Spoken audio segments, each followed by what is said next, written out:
Capítulo 10. Saí da gruta e olhei para a paisagem. A beleza das árvores revestidas de mantos brancos brilhantes e de um mundo tão silencioso e sagrado quanto uma sacrista veio até mim, exceto por um gentil sussurrar sem palavras que ondulava por entre os topos das árvores. SHHHH. Os últimos dias haviam finalmente me propiciado um tempo para passar com Raf, tempo pelo qual eu tinha rezado quando estávamos presos no outro lado do rio. É claro que, com uma escolta de 4 homens, nós nunca estávamos realmente sozinhos, então nossas afeições foram restringidas, mas pelo menos tínhamos tempo para cavalgar ao lado um do outro. Nós conversamos sobre as nossas infâncias e sobre os nossos papéis na corte. O papel dele era bem mais cheio de propósitos do que o meu. Citei a ele sobre como eu frustrava minha tia Clarice além da conta, nunca entendendo os padrões dela nas artes femininas. E quanto à sua mãe? Ele me perguntou. Minha mãe. Nem eu mesma estava muito certa de como responder à pergunta dele. Ela sempre tinha sido um enigma para mim. Ela dava de ombros para as expressões de desaprovação da minha tia Clarice, falei para ele.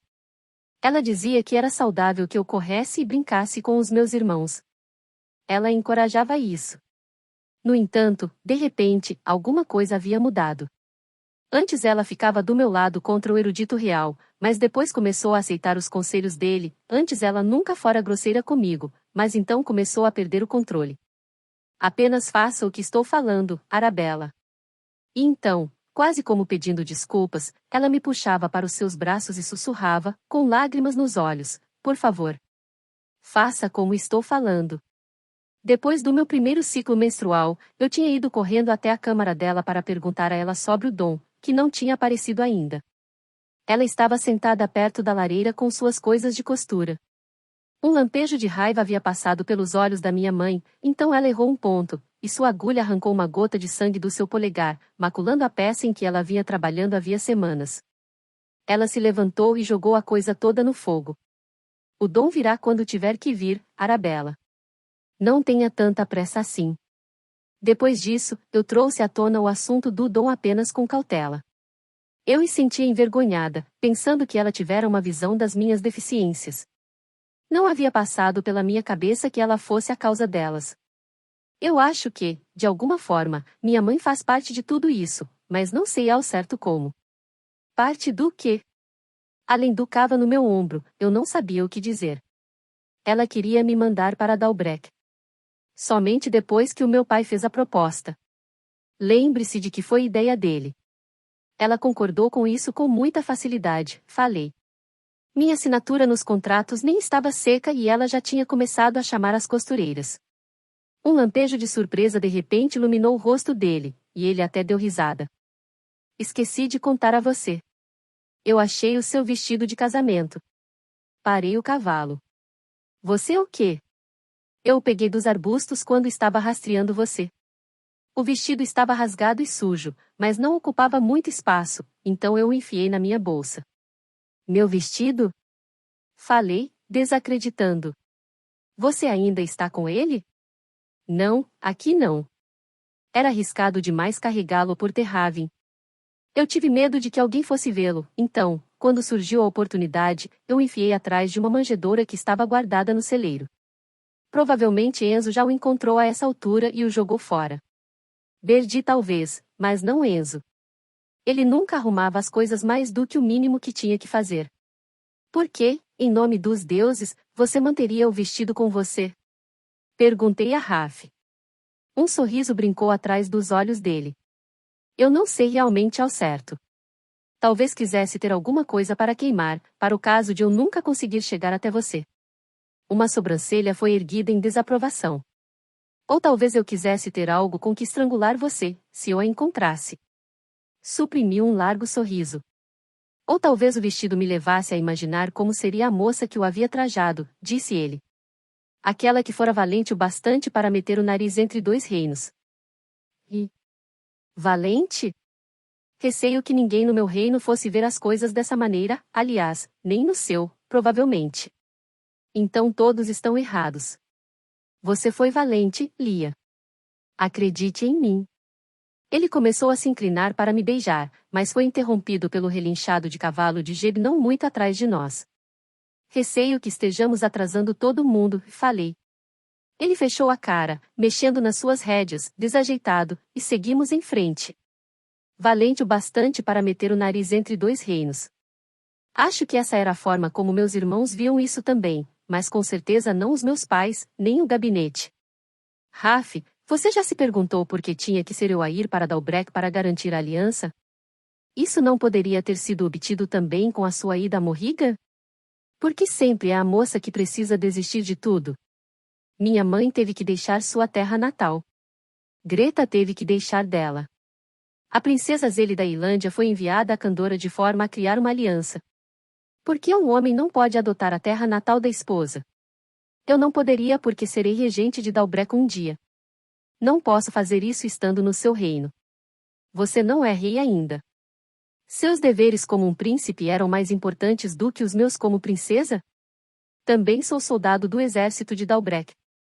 Eu me lembrei da minha mãe falando que eu era um soldado no exército do meu pai, um ângulo do dever que ela nunca havia usado antes. Assim como eu sou um soldado no exército de Morrigan, falei. É mesmo? Disse ele, com um tom duvidoso. Você pode ter tido que deixar a sua terra natal, mas já considerou tudo que teria ganhado como minha rainha? Você considerou tudo que poderia ter ganhado como meu rei? Você estava planejando depor os seus irmãos. Soltei um suspiro. Não, Walter teria sido um belo rei. Ele me perguntou sobre o meu irmão e consegui falar dele sem lágrimas nos olhos pela primeira vez, lembrando-me de sua bondade, de sua paciência e de todas as formas como ele me encoraja. Foi o Walter que me ensinou a lançar uma faca. Um dos últimos pedidos que ele fez a mim foi para que eu continuasse praticando. Foi com a mesma faca que usou para matar o comisar? Sim. Adequado, não acha? E depois que o esfaqueei, eu a usei para matar Jurik. Foi onde a deixei, presa no meio do pescoço dele. Provavelmente ela está à venda na Geendra a essa altura. Ou Malisa está usando na lateral do corpo como uma lembrança da sua afeição eterna por mim. Você tem tanta certeza assim que Malija é o próximo comisar? Dei de ombros. Não, eu não tinha certeza disso, mas, dos ratas, ele parecia o mais cruel e sedento por poder, pelo menos aqueles que ainda estavam vivos. A preocupação cava um túnel pela minha pessoa. Como será que haviam se saído as pessoas que estavam na praça e o que elas pensaram quando eu desapareci? Uma parte de mim ainda estava lá. Fale-me mais sobre seu reino, pedi, tentando banir os piores pensamentos da minha cabeça. Não vamos desperdiçar mais nenhuma palavra falando de vermes como Malish. Raf parou o cavalo mais uma vez, então desferiu um olhar feio e carregado de aviso, mesmo que de relance e por cima do ombro para que os outros mantivessem distância de nós. O peito dele se ergueu enquanto dava uma respirada profunda, e sua pausa fez com que eu me sentasse mais alta na cela. O que foi? Perguntei. Quando vocês estavam viajando, cruzando o Canlanteux. Ele machucou você? Ali estava a pergunta.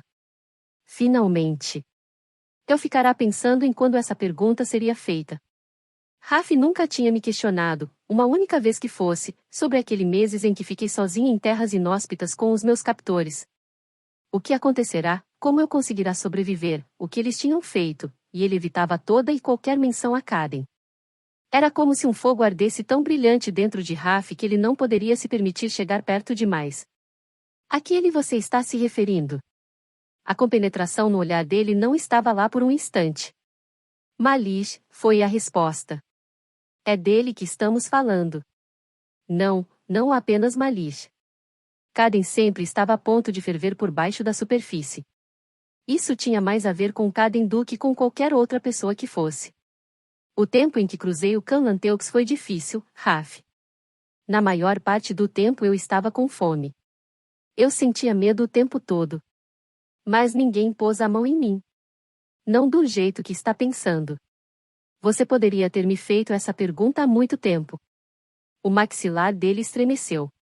Eu estava esperando que você trouxesse o assunto à tona. Eu não tinha certeza se seria doloroso demais para você falar disso. Tudo o que eu queria era que você sobrevivesse para que pudéssemos ficar juntos de novo. Abri um largo sorriso e chutei a bota dele com a minha. E nós estamos juntos. À noite, Quando conseguimos encontrar um abrigo que provesse um pouco que fosse de conforto, eu lia em voz alta o texto dos últimos testemunhos de Galdrel. Todos eles me ouviam, fascinados. Parece que Galdrel era nômade, disse Raf. Mas sem nenhuma carroça colorida, acrescentou Geb. E nenhum daqueles saborosos bolos de sálvia, ponderou Orrin. Isso foi logo depois da devastação, falei a eles. Ela e os outros eram sobreviventes, simplesmente tentando encontrar caminhos. Eu acho que Galdrel pode ter sido tanto uma testemunha deles quanto um dos antigos originais. Isso não é muito parecido com a história de Dalbrek, respondeu Sem. Percebi o quão grandemente ignorante eu era acerca da história de Dalbrek. Por ser um reino que havia nascido de Morriga muitos séculos depois que nosso reino estava estabelecido, eu havia presumido que a visão de história deles era a mesma que a nossa. Não era. Embora eles reconhecessem que Brek fora um príncipe exilado de Morriga, os relatos deles da devastação e do que vieram em seguida eram diferentes, e, ao que parecia, mesclavam-se com as histórias das tribos nômades que deram ao príncipe fugitivo passagem segura para as plataformas acima das terras montanhosas do sul. Parecia que eu havia tropeçado em mais uma história que entrava em conflito com os textos sagrados de Morriga. O relato de Dalbrek, pelo menos conforme Sem o contará, tinha um número preciso para os remanescentes. Exatamente 1000 sobreviventes escolhidos. Eles se espalharam pelos 4 cantos da terra, porém os mais fortes e os corajosos dirigiram-se para o sul, para o lugar que um dia se tornaria Dalbrek. Brek uniu-se a eles e firmou a primeira pedra de um reino que haveria de se tornar maior do que todos os outros. Desse ponto em diante, a história toda era sobre heróis, batalhas, e do poder crescente de um novo reino favorecido pelos deuses. As únicas coisas que todas as histórias tinham realmente em comum eram um remanescente como sobrevivente e uma tempestade. Uma tempestade de proporções épicas que avassalaram completamente o mundo. Eu havia avisado Venda para não sair vagando para muito longe da tribo, li no testemunho de Galdrel. Centenas de vezes eu a avisara disso. Ela viera anos depois da tempestade. Ela nunca sentirá o chão tremer. Nunca vira o sol ficar vermelho. Nunca vira o céu ficar preto.